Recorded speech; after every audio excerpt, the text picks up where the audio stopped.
Hey everybody, Mr. Wolowitz here. Hope everyone is doing well. Um, with the United States in the firm grip of the Great Depression and a perceived lack of interest from President Hoover to try to get the United States out of the Depression, we are going to dig into the fall of Hoover and the rise of Roosevelt.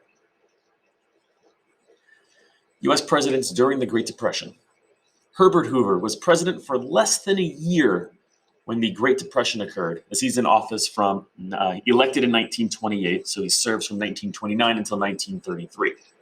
Franklin Delano Roosevelt, or FDR, he follows Hoover as president and is in office from 1933 until 1945. He is elected to 4 terms as president, the first, only, and last to ever be elected to more than 2 terms. He will die, however, at the very beginning of his 4th term. Hoover struggles with the Depression. His philosophy. Hoover opposed any form of federal welfare or direct relief to the needy.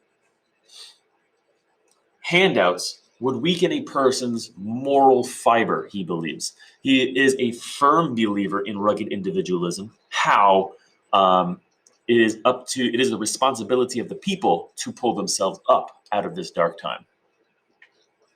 Relief, he thought, should come from private organizations. Hoover's philosophy angered and frustrated many suffering Americans, so he did not feel it was the government's responsibility to try to provide any relief for struggling Americans. He felt that should come from private charity organizations or organizations in general, that it is up to them to help out the rest of the country, to help out their fellow citizens, not the job of the government. It is going to be driven home by a radio address in 1931. This is now 2 years after the crash of the stock market and 2 years into an economic depression. Hoover's radio address on unemployment relief, an excerpt. No governmental action, no economic doctrine, no economic plan or project can replace that God-imposed responsibility of the individual man and woman to their neighbors. That is a vital part of the very soul of the people. If we shall gain in this spirit from this painful time, we shall have created a greater and more glorious America. The trial of it is here now. It is a trial of the heart and conscience of individual men and women. What he is saying here is that every person, every man and every woman in this country has the ability, has been given an equal ability to everybody else to pull themselves up out of a dark time. It is not, there is no government action that could do this. There is nothing, no economic doctrine, economic plan, anything that could get the United States out of the Depression other than everybody doing their part to make sure they pull themselves out. Find a job. Find a way to make money, to put money back into the economy, so on and so forth. He does not believe that the government should act, could act, so he won't act. So who did Hoover try to help?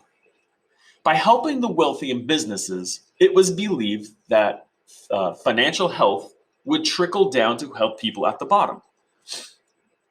If you give relief, if you give money to not the individual people, but to the people at the top, the business owners, the very wealthy, that they would use that money on their own to give their employees benefit, to incentivize them to keep employees employed, not to fire and try to reduce staff to make as much money for you because now you're given found money.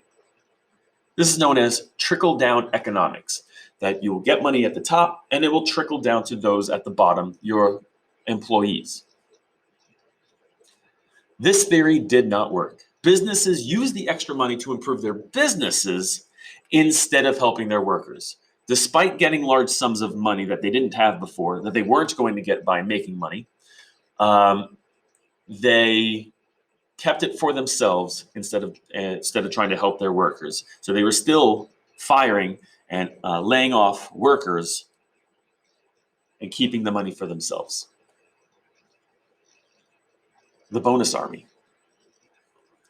In 1932, thousands of World War I veterans marched into Washington, D.C., demanding their bonuses. For participating in World War I or in wars, you were paid over time. The bonuses, however, were not to be paid off until 1945, but they wanted their bonuses immediately. A large number of veterans were struggling. Oh, I mean, obviously, as almost all citizens in this country are struggling big time during the Great Depression, and they want to be paid now. They know that this money is due to be theirs at some point. Why not now when we all need it? A bill was introduced in the House that would have given the Army their bonuses immediately. However, it does not pass. Hoover then decides to forcibly remove war veterans where many people were injured and several killed. So the bonus army is camping outside of the White House, the Capitol, in these makeshift shelters, these makeshift campsites. Hoover wants them out and will do that. He instructs the DC police to use force to remove the bonus army protesters. The DC police eventually will open fire, killing 2 people, injuring several others. Hoover's legacy. Hoover could not effectively deal with the Depression. He was viewed as uncaring and unsympathetic towards the suffering of Americans. His inaction was viewed as, look, he didn't care. Like, these people are going to suffer, let them suffer.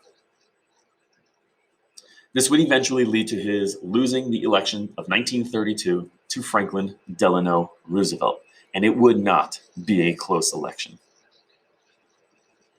The election of 1932.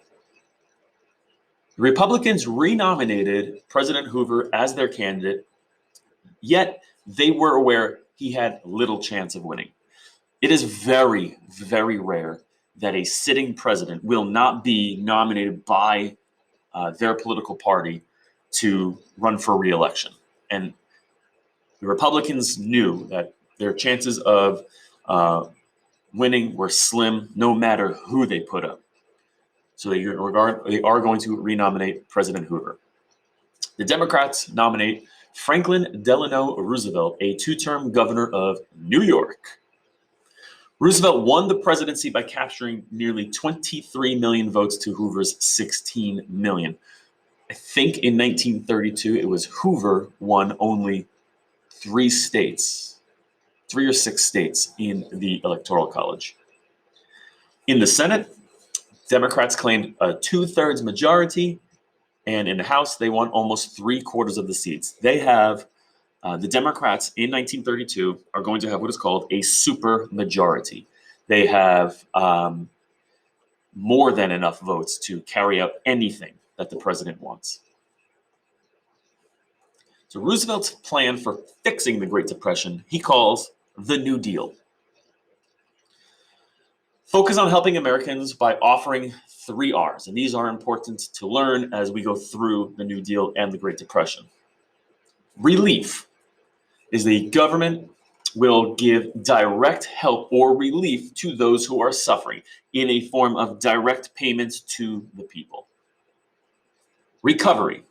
The government will provide jobs to help Americans recover from the Depression. The idea was to start to chip away at that 25% unemployment rate of 1932.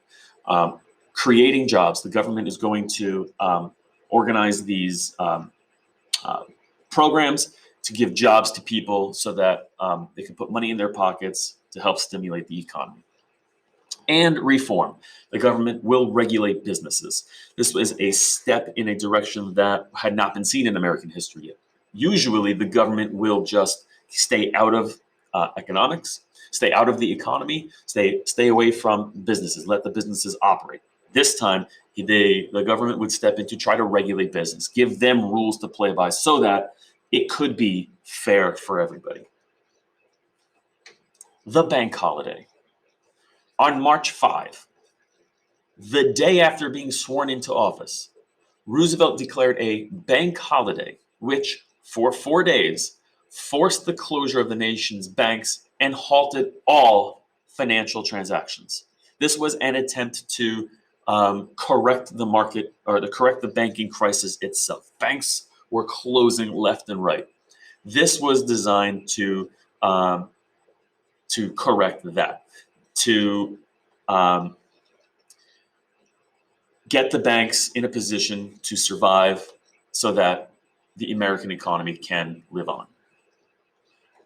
The holiday not only helped stem the frantic run on banks, but gave Roosevelt time to push the Emergency Banking Act through the legislative chain. Now, the frantic run on banks was people seeing that banks were closing everywhere, went to the banks to withdraw all of their money, all of their savings from the banks before the banks could close, and then people would lose that money. But the flip side of it was when they did that, the banks no longer could collect any interest. They could no longer help pay any back anything that they owed. Passed by Congress on March 9, the Emergency Banking Act, handed the president far-reaching grip over the bank's dealings and foreign transactions.